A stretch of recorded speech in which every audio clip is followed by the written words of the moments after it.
नमस्कार।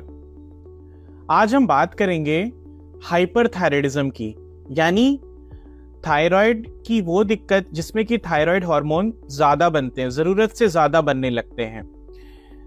ज्यादा कॉमन जो बीमारी है वो है हाइपोथायराइडिज्म, जिसमें कि थायराइड के हार्मोन कम बनते हैं, पर हाइपरथायराइडिज्म भी काफी लोगों में देखने को मिलता है। तो आज मैं इसके लक्षण के बारे में बताऊंगा कि कैसे ये जान सकते हैं या इसके बारे में पता कर सकते हैं कि हमें हाइपरथायराइडिज्म भी हो सकता है।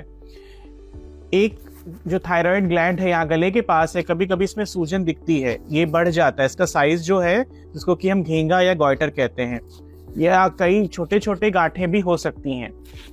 दूसरा, तेजी से वजन कम होना। अगर हमारा इधर कुछ महीनों में वजन बहुत तेजी से कम हो रहा है तो ये भी एक लक्षण हो सकता है हाइपरथायराइडिज्म के।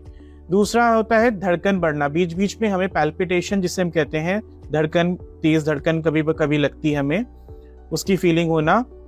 और फिर उसके बाद हाथ पैर में पसीना होना। अगर हमारे जो भी ये हाथ के पाम्स हैं, हमारी जो हथेलियां हैं, ये इनमें पसीना रहता है हर वक्त अगर, और ठंडी रहती हैं, तो ये भी एक लक्षण हो सकता है हाइपरथायराइडिज्म के।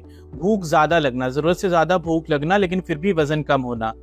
दस्त लगना, बहुत से मरीज ऐसे भी होते हैं जिनको ये दस्त यानी लूज मोशंस होते रहते हैं, वो बहुत सी दवा करते हैं फिर भी कंट्रोल में नहीं होता।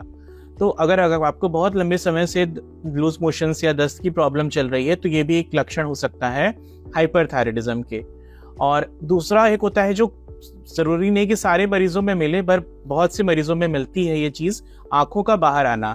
आपकी आंखों की पुतलियां थोड़ी बड़ी लगती हैं और बाहर आने लगती हैं, इनका साइज आपको बड़ा लगेगा। कभी कभी देखने में भी दिक्कत हो सकती है, या आंखें लाल हो सकती हैं, आंखों से पानी आता है, आंखों में जैसा लगेगा कि कुछ गड़ रहा है, बालू जैसा। तो ये भी एक थायराइड से रिलेटेड आंखों की समस्या हो सकती है।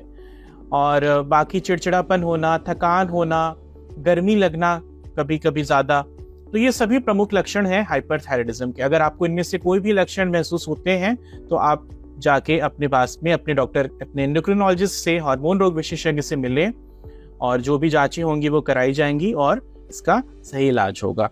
नमस्कार।